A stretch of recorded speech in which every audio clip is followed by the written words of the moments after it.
in President Trump's cry, "Make America great again." Under it is, "Make America white again." And that's why the white nationalists and those of that mindset are fleeing to his call. But the question that we have to answer today is, are you a hypocrite, America? Because if you did not mean for the black, the brown, the red, and even the poor white to enjoy the full rights of citizenship, then why call us what we are not? So now we have to call you out. You have to come on the carpet now. Don't talk to us with stupid words, because we are deeper than we once were. You can't pacify us with a smooth, crooked tongue. We know you. We've lived with you for 465 years.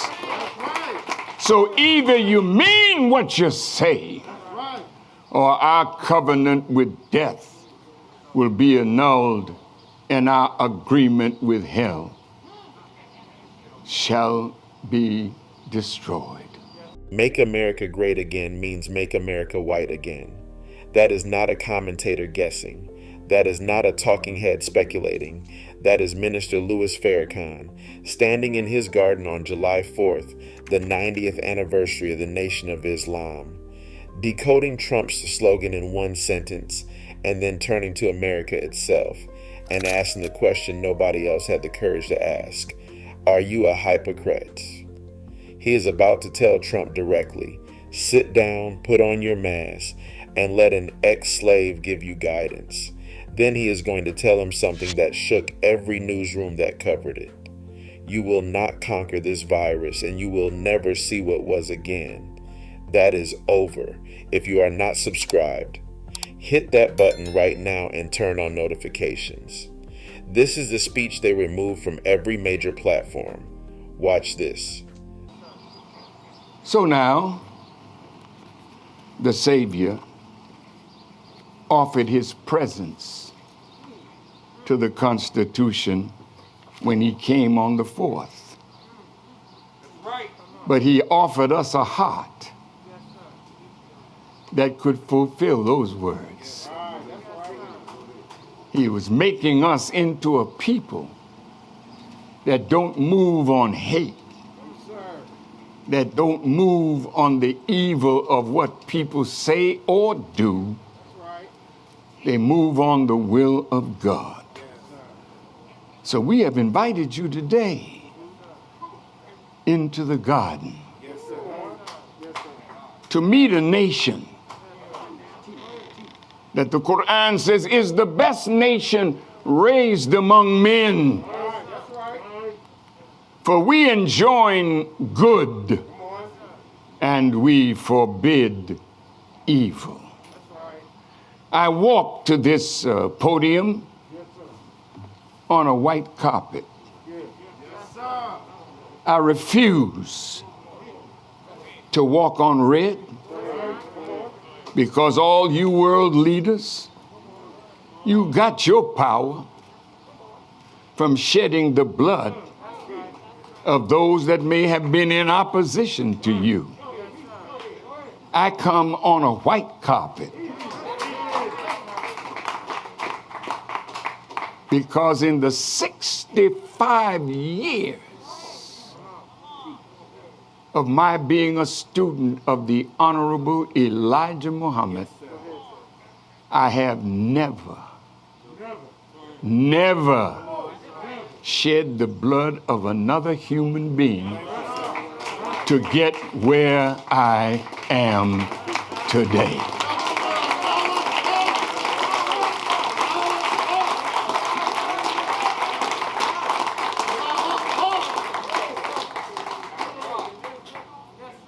I've had 43 years, 20 before that, to prove as a student of the Honorable Elijah Muhammad, that when he was not present, I would carry his teachings into practice and never harm another human being.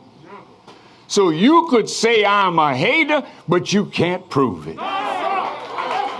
You can say I am a bigot, but you can't prove it. You can say that I hate my homosexual, gay, lesbian, and queer and transgender brothers and sisters. You can't say that I hate them. Because I represent a God that came with the power to save.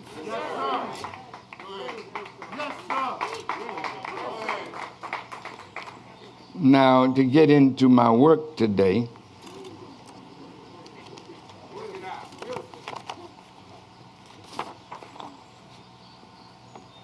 you are very concerned about this pestilence. I'm going to take a little drink of water. It's hot up here.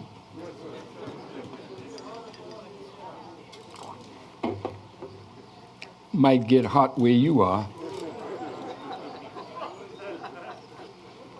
from the word you're about to hear. This is a very difficult part because all of us have witnessed the effect of this coronavirus. China says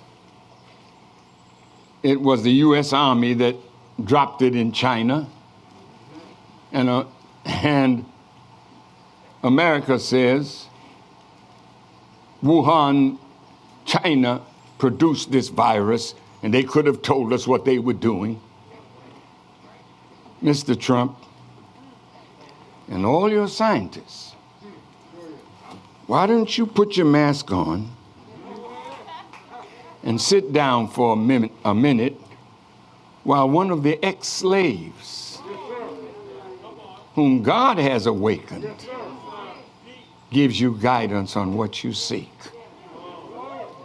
I want to tell you right up front, you will not conquer this virus because it didn't come from Wuhan.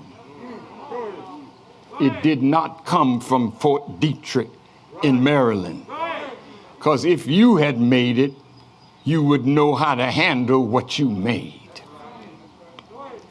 But you don't know this virus. It's new, it's different. It mutates and goes in different directions with a different strain of itself. You're running trying to get a vaccine like you are really interested in saving the world from this virus.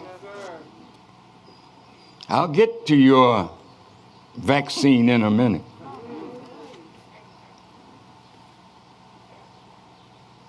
Mr. Trump was so happy. Oh, my president was looking forward to re-election. The stock market had gone up near 3,000.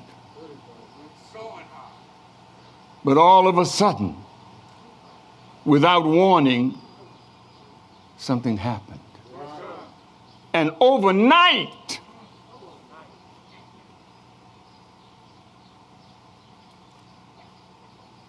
the countries were being shut down. Think about it. God never takes a people when they're sad. In the days of Noah, he waited till they were very happy, having marriages and getting drunk and having a good time. And that's when the flood came. Be careful of your happiness, because in that hour that he was rejoicing, knowing that as long as that stock market was there and the economics of the country seemed favorable, he knew that he would be reelected. And all of a sudden, out of nowhere, an unseen thing.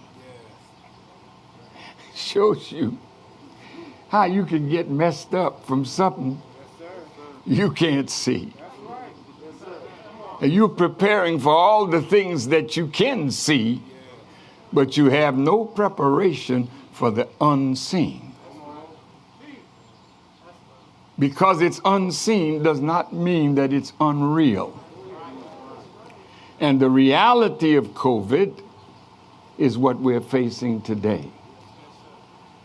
I say to my beloved family, brothers and sisters, we have to set an example before the world. There are speeches people remember, and then there are speeches that burn through every attempt to erase them. This is one of those. Minister Farrakhan did something in this segment that no politician, no commentator, no media figure has ever done with this level of precision. He took Trump's slogan, the 4 words that define an entire political movement, and peeled it back to its root in one breath. Make America great again means make America white again, not as opinion, not as accusation, as diagnosis. And then he connected it directly to Jefferson, a man who wrote about equality while holding an entire nation in chains. The hypocrisy didn't start with Trump. Trump just inherited the tradition and stopped pretending it was subtle. Then Farrakhan did something no one expected. He addressed Trump personally, not through the media, not through a spokesperson, directly.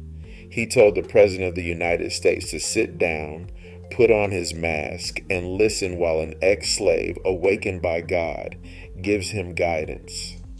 In the entire history of this country, no black leader has ever spoken to a sitting president like that on a public platform. Not with that authority, not with that calm. And then the prophecy.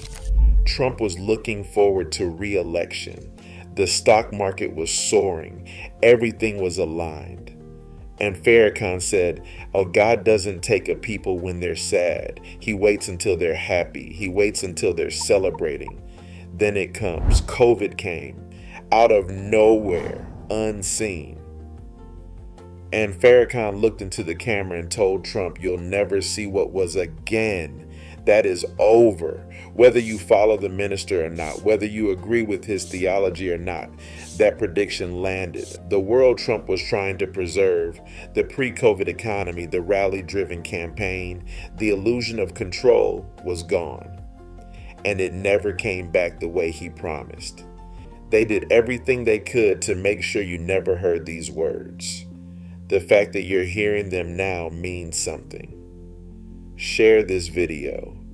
The truth doesn't need a platform. It just needs people willing to pass it on. Thank you for watching. Like this video, subscribe, and share it with someone who needs to hear what they've been hiding. See you in the next one.